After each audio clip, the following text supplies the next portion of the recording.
哎，这边，您走错了，不好意思，因为你比较少来经济委员会。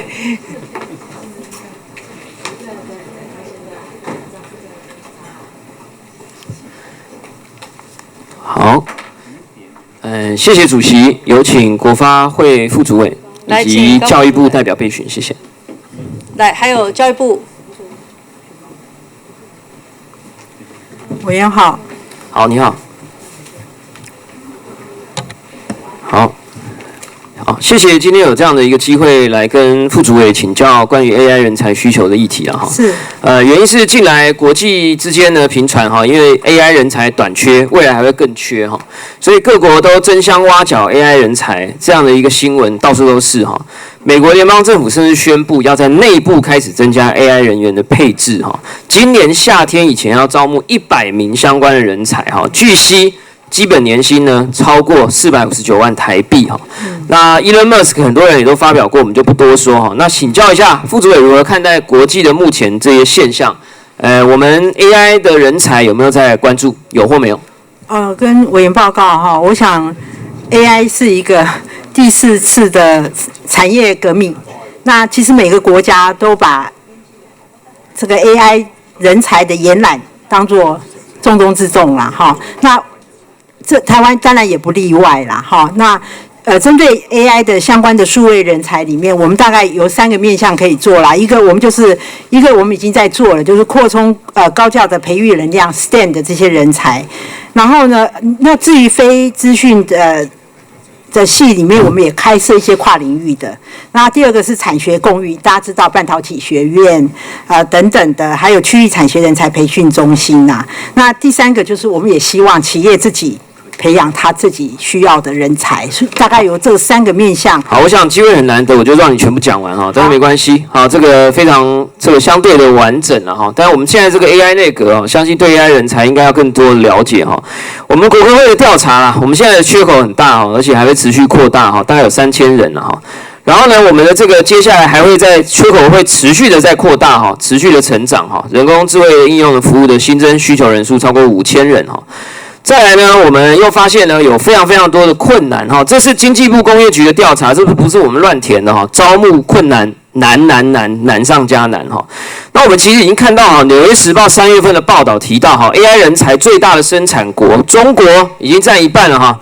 美国也只有18% 哈，我们台湾一定要来做得好，否则的话，我们到时候又来讨论什么 AI 人才到底从哪里来的问题哈。那我想从产业端里面，我们都应该要来多了解啦。那您刚刚提到的这些问题哈，我们有问 ChatGPT 4o 最新的版本哈，其实确实您刚刚提到的点呢，大概都有在里面哈。我想接下来也希望我们可以人机一起协作，加上我们在这个中央部会还有我们的立院一起来努力哈。那我想接下来的这种 AI 的人才哈，在这个教育的体系里面也应该要持续的培养哈。有没有知道请教一下这个廖司长哈？我们教育体系每年大概可以培养出多少 AI 人才，知道吗？那我的时间可以暂停吗？啊？这个相关那个科系的部分，是不是容我们盘点之后？1905位哈，一年1905位哈，我们连自己到底有多少 AI 人才，我们自己都不知道哈，这是非常危险的哈。这个未来哈，我们这个担心的地方啊，人才越来越多啊，我们引进的也不够，自己生产的也不够，人才还外流哈。这真的是非常危险啊！我们看一下这个微软一直说很重要啊，特斯拉也说很重要啊，大家全世界都说很重要啊。我们国科会推动海外人才归国侨接方案了哈，4年来花了4亿，只有97人留下来哈。然后呢，我们国发会核发的就业金卡科技类去年1整年只网络到372人，你没有听错，300不是3000哈，实在令人非常的忧心哈。请教一下，能不能国发会协同教育部、国科会、数位部等相关部会建立跨部会的 AI 人力资源现况调查机制，以及多久可以完成这个调查？基本上我们都有持续就那个产业人才的缺口进行调查。那 AI 人才应该也是会在我们的调查里面，那我们事后可以提供给委员。我们现在这个调查在走行政流程，那一旦公布的时候，我们就给委员资料。好，希望3个月内将调查结果公布给本席办公室哈。那另外呢，第二个部分哈，本席有个澄清的案例想跟副主委分享哈。是某个科技公司呢，想以正职员工的形式聘任某位来台湾就读大学的外国留学生，副主委觉得以现行法规可行吗？以正职员工聘请，麻烦委员再说一次，聘请某位来台湾就读大学的外国留学生。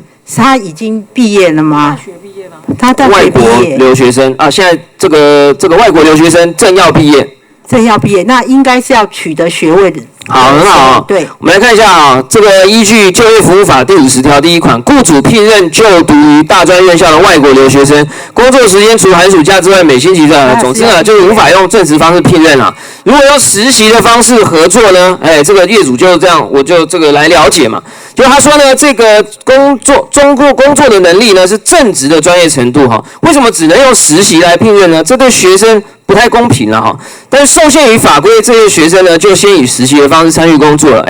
那我又再进一步问了哈，也问您了哈，如果这个学生毕业以后能不能用正职来聘任？您觉得毕业以后的聘任可行吗？同样的情境。当然可以。好，那我跟你分享一下哈。根据外国人从事就业服务法第40条第1项第1款至第6款工作资格及审查标准第5条第2款规定，取得国内外大学相关系所之硕士以上学位者，或取得系所之学士学位而有2年以上工作经验者，也就是说，这位同学即使在这个公司实习2年的经验，并不能认为工作资格哈。所以结果就是这个学生毕业以后被这个公司育才了2年以后，结果即使有留在台湾工作的意愿，最后还是一定要离开台湾了哈。你觉得这样合理吗？当然不合理，所以我们现在有一个侨外生评点制度，你可以用侨外生评点制度留在台湾，不需要适用就服法第46条第1项第1款的规定。那这个评点制度推行了多久？已经10年了。那人数呢？去年多少人用？去年多少人？1万多人。全部都可以解决刚刚这个问题吗？你们要搞清楚哦。是。我们的陈情是说无法解决哦。